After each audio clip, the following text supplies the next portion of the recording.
Sorry. I'm waiting. That's for the darts. Do you want to move it?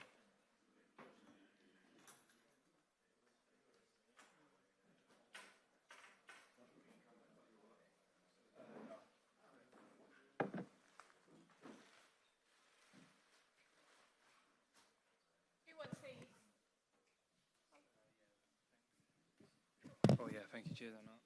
Thanks.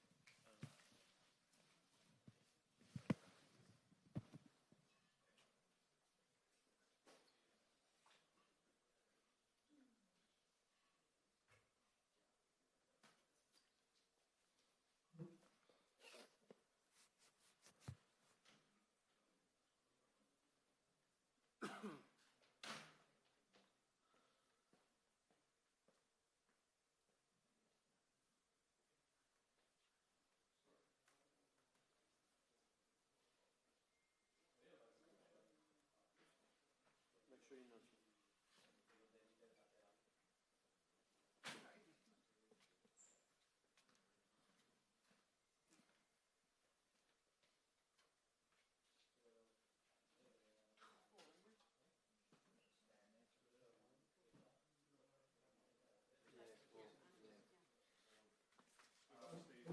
Cheers. I'm gonna get a bit of practice in.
Check. 1, 2, 2, check. It's good.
Deirdre, and then she copied me in travel.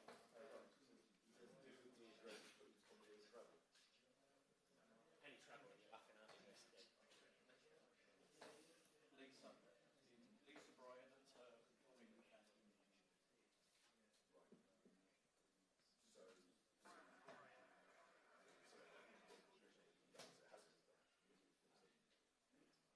I mean, that's the nightmare.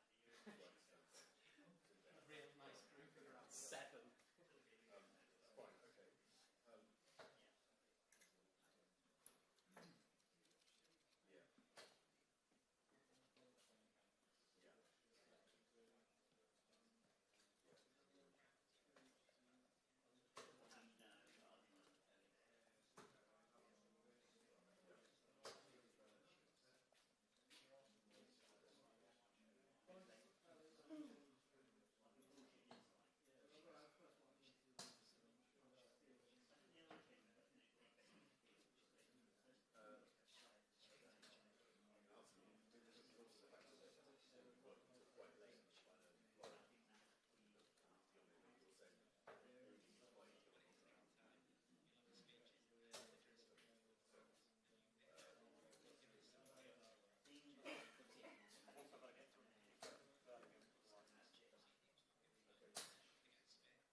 I booked the last seat from Berlin.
Transcription.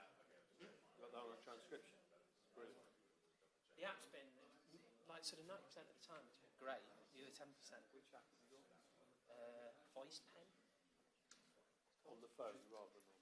Yeah, so So I've got that on Microsoft edited it Word? on my laptop, shared it to my phone, and then I'm playing it back on my phone into the app. But so most of them go into the app. Have you got Microsoft Word on? No, so I've Microsoft- edited the interview on my laptop, Right. then sent the interview to my phone, Right. and then I'm playing it on my phone whilst this app on the laptop called VoicePad records it, transcribes it back in. Yeah. But it was weird. They've all been really good apart from one, which was the Phil Foden one, and it just started with 10 lines of "I'm a good dad, I'm a good dad." So I was like, what is going on here? This wasn't Carl Walker. It was so cute though. So Kyle, before he came to do the interview with us, he was FaceTiming his kids. She was like, I'll go down to the interview. And she went, okay, Oh, hello. Don't do that to me.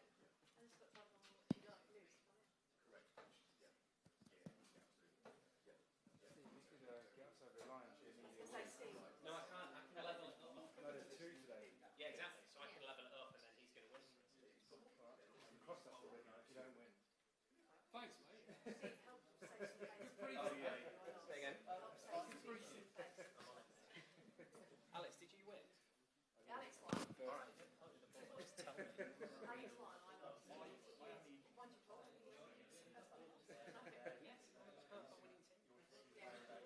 And if I lose, that's it. No, because there's two passes. So I think if I beat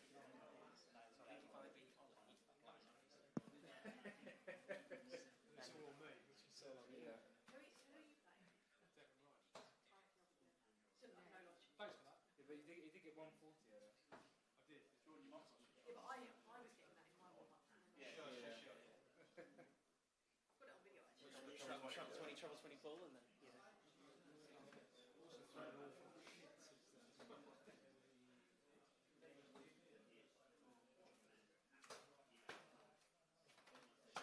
There's such a thing as doing it.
do a set. You were scaring the life out of me.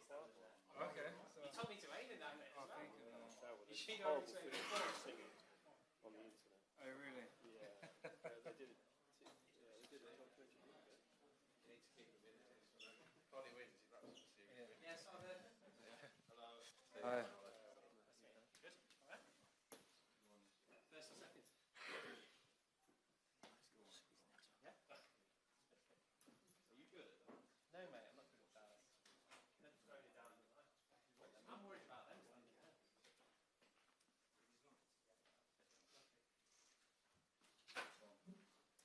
Well done the other night. Oh, thanks.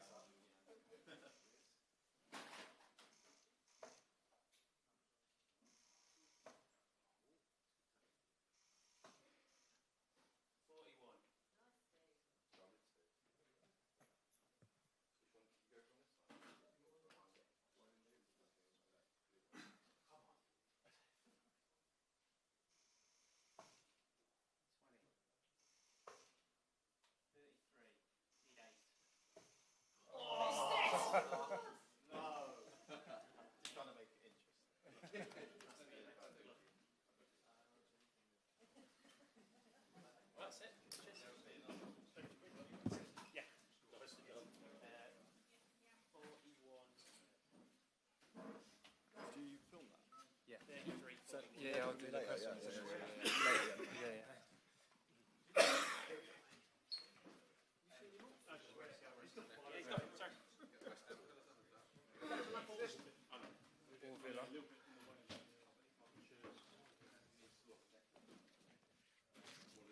All Villa. Okay, good afternoon everyone and welcome to Blankenhain for this media conference with Ollie Watkins. As ever, we can keep it to 3 questions per person, then we'll just ensure we can get around as many of you as possible. So we'll start with Alex Howell. And sorry, just a reminder, we'll have an embargo section at the end as well, till 10:30. Alex. Ollie, congratulations for the goal the other night. How's it been coming down, the emotions after something that dramatic? Yeah, it's been an unbelievable feeling, to be honest. One that I was taken back by the goal, but also I wasn't shocked that I did that, really, because I have full belief in myself. I knew when I was going onto the pitch that I was going to score. You know, I manifested it. I had worked very hard to get to that point. So it's been an amazing feeling, but I'm not shocked. That was kind of my next question. After doing something like that, you said you manifested it, but does it give you even more belief heading into the final you could have a similar impact? Yeah, definitely. I've got that fire in my belly, ready whenever I'm called upon, and hopefully I get the call to come onto the pitch again, and then hopefully I can produce. You celebrated with the subs because you said you know yourself how difficult it is when you're not playing, when you're used to having regular game time. Did any of them say anything to you about how much it meant to them that you ran towards them? Not really, but Dean Henderson said he thinks that's the best moment of his career, and he didn't even score the goal, which was nice. But you know, we've been working so hard day in, day out. A lot of people don't see that, but you know, across the season we're here on merit because everyone's had a good season with their clubs. And we're regular starters, the players that haven't been playing, so it definitely is hard to adapt, and when you're not playing, you know, but training every day and them intense sessions, especially after winning and getting back late from games, you're up again early in the morning and back to the grind. And the boys that even haven't played a minute have had such a big part to play, you know, pushing the starters every day in training and, you know, being true professionals. So, you know, everyone's together, and I think it's brought the group so much closer. Ollie, hi. Good luck Sunday. You're probably aware of tonight's fixture, Exeter City at Weston-super-Mare. Are the stars aligning? I do keep track, but I didn't realise that. I didn't know that question was going to come out of your mouth then. I was a bit surprised, thinking, is there a catch here with a fixture? No, but I can remember playing a pre-season friendly against Weston-super-Mare when I was at Exeter back in years and years ago. I think when I was 18, So yeah, good memories, and yeah, good luck to them both. Are you aware the whole country's gone absolutely crazy back home? You know what, I was speaking to Harry Kane this morning at breakfast, and I was saying I was trying to take it all in when I was on the pitch, and he was trying to drag me away for you guys, desperate to do an interview. But I was trying to soak it all in, because obviously those moments don't come around often. But also, we're in such a small little bubble that it kind of, you get into a routine, you just go on to the next. You know, next thing you know, we were back on the bus playing Uno, on the way back to base camp, ready for training and recovery the next day. So I'm sure the lads are all aware that, you know, there's a lot of hype, and the country are probably very excited about the game on Sunday. But, you know, our focus is on that final, and yeah, it's just back to base camp and focusing. Hi, Ollie. Congratulations and good luck for Sunday as well. Jordan Jarrett Bryan, Channel 4 News. Much of the country have been very critical of the style of play, but I don't know anybody today that really cares about how you've got to this final. They just want to win this final. As an attacking player yourself, how important is the more attacking brand of play to you? And can I also ask, have you received any text messages from your club Spanish manager, Unai Emery? So the text messages, no, I haven't. I don't even actually have the boss's number, to be honest. But I have had some text messages, quite a few text messages actually. But yeah, I think I was going to after that the other night. And then secondly, onto the formation and how we're playing. You know, I feel like obviously the early stages, the group stages, we weren't playing our best football. It doesn't take a genius to work that one out. Everyone knew, even in base camp. But the main thing is we weren't losing games, so we were unbeaten. And then progressively, as the tournament's gone further on, you know, we're playing better football. We're controlling games. Even if we've gone a goal behind, we don't crumble. We've come back and shown that the togetherness, the attitude that everyone's there as a team to work hard and pull together. And I feel like we're only getting stronger game by game. And it's also been noted that many strikers across the competition, it's not really a strikers tournament from what we've seen, but with England, do you feel that depth in that particular part of your squad has given you the edge so far and could be the difference on Sunday?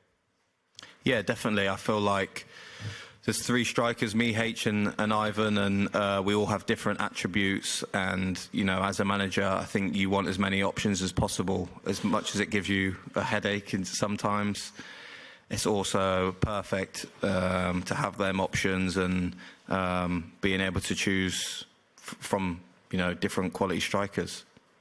Thanks. Carrie? Hi, Ollie. Congratulations Thank you. on the last match, and good luck going into this final. I want to take you back to Newton Abbot, Newton Town, and ask you, what was the first memory you have of sitting down and watching an England match? Where were you? Who was it? I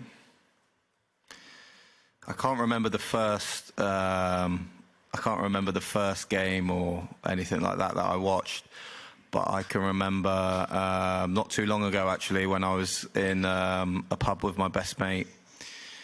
I was watching the England game. I was in a goalkeeper shirt, I think a cheap goalkeeper shirt from Sainsbury's, and that was probably a good memory that I can remember. You know, being a fan and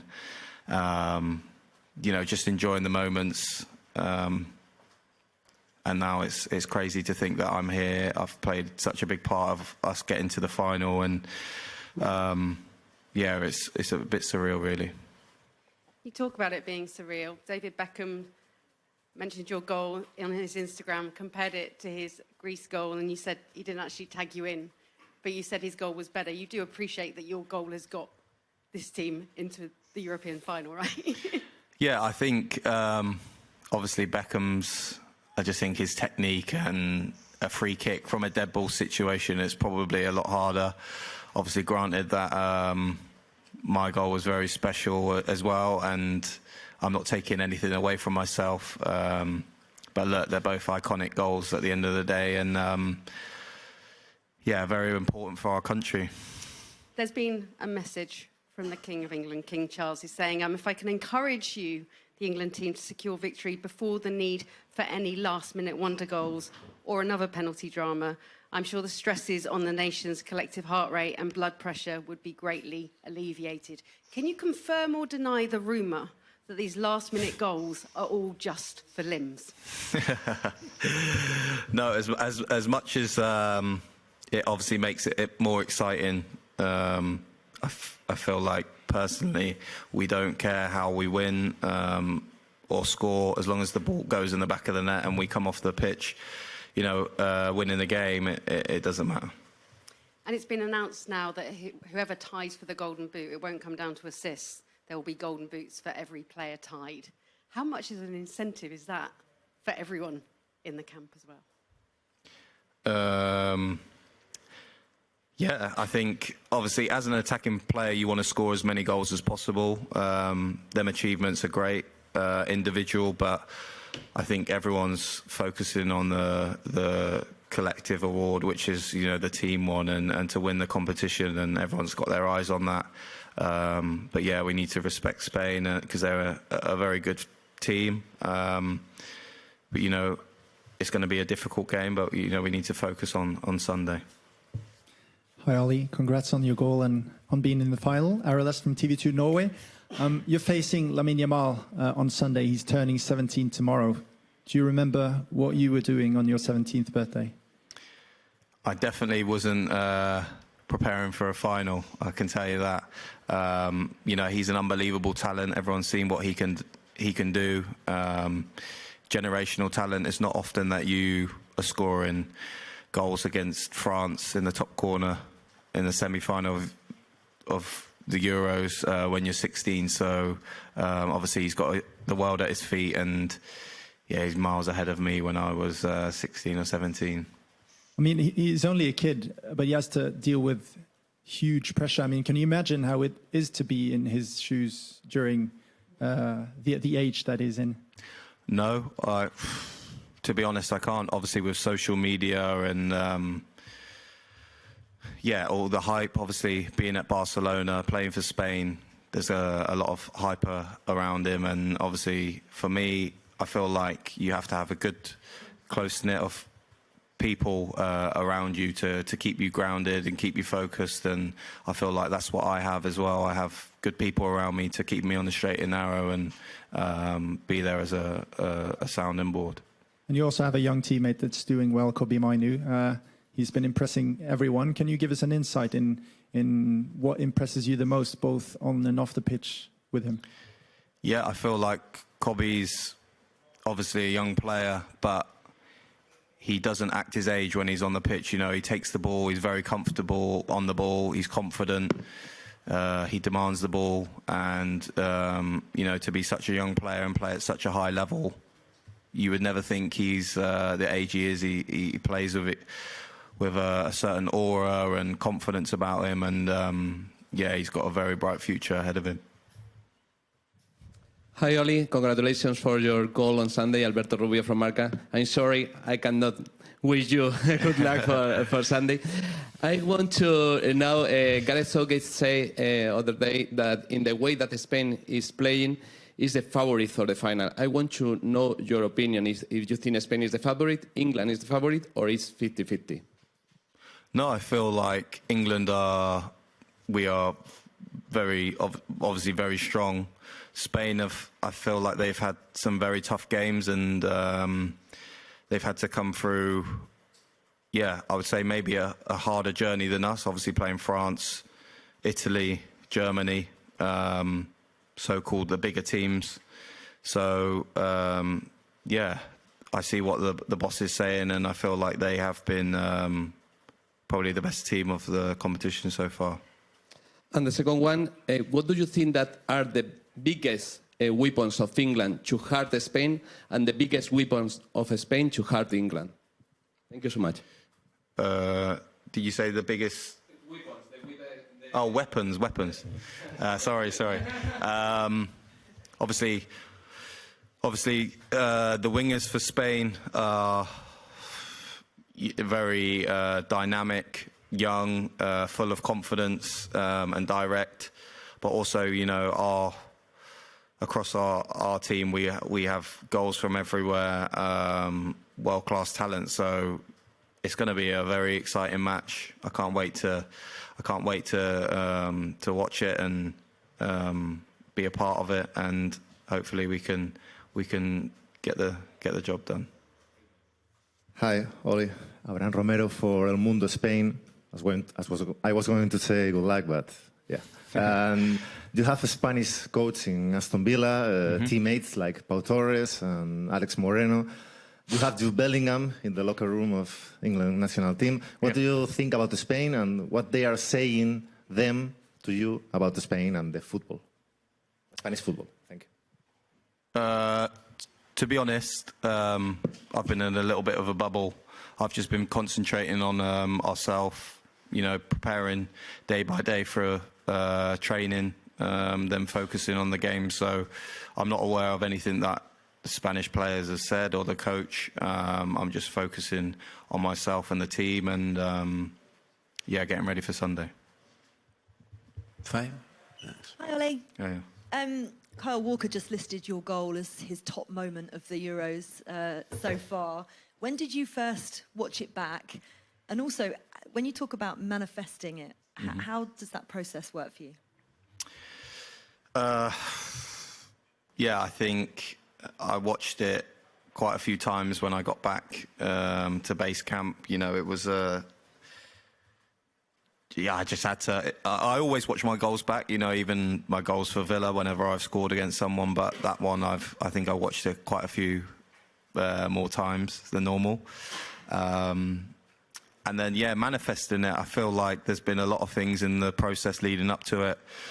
One of my good friends who is coming to the game actually told me years ago that he felt like I was going to score in the Euro final.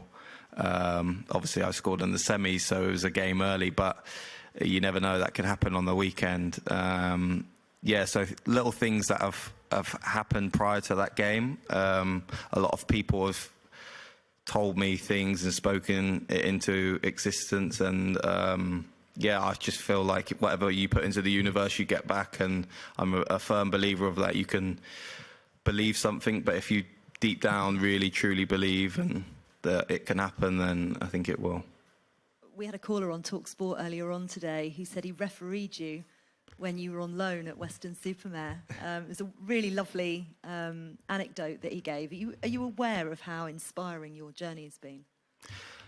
No, I'm not really. I take things day by day. I don't look too far ahead, or I don't really look too far back either. I know it's been an amazing journey, and obviously I've put in a lot of hard work to get to this point, but anything's possible with hard work, and I wouldn't say I'm technically the best here or the best player, but my work rate and dedication is up there with everyone here in the squad. So I feel like with hard work and dedication, if you put your mind to it, you can achieve anything. And to the kids that are out there that are playing non-league, the dream isn't over. Just keep going, keep working hard, and you can get to where I am today for sure. You are one game away from lifting the European Championship trophy, which is incredible. We've been asking all the players what they'd do if they won the Euros. Phil Foden says he wants the whole team to spray paint their hair in a St George's flag. Kyle Walker has just said he wants you all to get a tattoo. It has to be exactly the same one, done by the same tattoo artist. Yeah. What would you do if you win the Euros?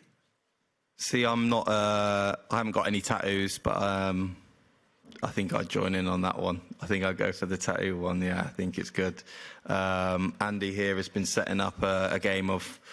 If you watch the TV program Traitors, another thing we've been playing is a game called Wolf. So I think I'd persuade Andy to get a little wolf tattoo as well. I think. Brilliant. Right, I'll keep him to that. Yeah. Thank you. Go back to Joe from Scott. Hi, Ollie. Good luck for the weekend. Can you give us an insight into how Gareth Southgate has managed to keep all of the players that have been the finishers for the games ready for coming on? Because it's clear that every substitute has made such an impact throughout this tournament so far. Yeah, I think Kieran Trippier did a good speech. You know, we presented him with Andy, was it 50 or 75 caps? 50 caps, a little kind of board saying congratulations, and he did a speech and said that, you know, the last Euros, I think he played maybe one group game, then he didn't play again till the quarter-final and then the final. So he's just like, as much as it may seem like you're not involved, everyone has to be ready because you're going to have a part to play. So I think everyone's taken that into consideration, and, you know, us lads that have come off the bench have all had our moment, had that impact, and yeah, it proves that you're not actually that far away from playing or coming on and making a difference. And lots of players in this squad have been in this position before. What have they said to the rest of you about their experiences and how to prepare for the game on Sunday? To be fair, I've not had the conversation with many of them, but I know from previous, when you play a game and it means so much to you, and you lose that game, you take experience from that, and, you know, you do all you can to make sure you don't make the same mistakes. So I think obviously the last Euros we lost to Italy, and that's firmly on the lads' minds. So going to do everything we can to make sure we win on Sunday. Okay, two more in this live section. Gentleman in the middle there, and then we'll come across here. Hi, Ollie. Pablo from Mundo Deportivo, Spain. Congratulations. I will ask you for the crowd. In the semi-finals, there are a lot of more people from Netherlands, but how important is the crowd? Because they are so louder to the team. How important is in the final the crowd to the team? Yeah, I think massive. You know, when you're playing on the pitch, you maybe don't take it into consideration, but obviously I've been on the bench and I've witnessed the fans, hearing them sing, and at one point the England fans were out singing the Dutch fans, and it seemed like there was a lot more of them than us, but you wouldn't have thought that with our fans being so loud. So as much as it may not seem like it, they do have an impact on the players, and you can hear quite a lot from the pitch. So their support is everything, and they've been supporting us so well so far. So hopefully they can keep going and be loud for us on Sunday. You face Spain. Maybe the main character in Spain is Rodri. You play against in the Premier League. How important is to England to stop that player? Yeah, very similar. I was speaking to Declan Rice earlier about, I can remember watching the Italy game, and Jorginho, I felt like was a crucial player for them when in the last Euro final. So this time, obviously playing against Rodri, everyone knows his talent, is a world-class player, and I feel like he is crucial for the way they build up. So, you know, if we can stop the ball from getting into him, it makes our life a lot easier. But it's never that simple with a world-class player like himself. Sorry, one more behind you before we come here. And then we come there. Thanks. Okay. Hi, Ollie. I'm Adrià Alves from Cadena Ser Radio in Spain. You speak good words to Lamine Yamal, to Rodri, but which one of them do you think is the key player for Spain? I would definitely say Rodri, just from his experience of obviously what he's won at Man City. And he's very crucial, like I said, for the build-up for them defensively. I feel like he dictates games with the way he plays, so I feel like Rodri is the main man for them. And then a final question for you. Do you think that Spanish players or Spain can have a feeling that they already win the final? They are overconfident, and do you think it could be against them? To be fair, like I said, I'm in a bit of a bubble. I'm just focusing on myself. I'm not aware of anything that the Spanish players or press or manager has said, leading up to this game. So, we're just focusing on ourselves and, we haven't taken anything into consideration of what they've said. Okay, last one in the live section. Hi, Ollie. Here are Aritz Gabilondo from Sports Daily As in Madrid, in Spain. We are very big fans of Unai Emery, of course. Which are the difference between Unai Emery and Gareth Southgate for you, and the similarities, if they are? I feel like Gareth is very laid back and makes you feel at ease, really. And obviously, there's a real togetherness in this squad that he's built from a long period of time. And the boss at Villa, Unai, is very demanding. The meetings are a lot longer, I would say. So both amazing managers, just with a slightly different approach. Okay, that ends the live section. We'll now move on to a very short section, embargoed until 10:30 p.m. UK.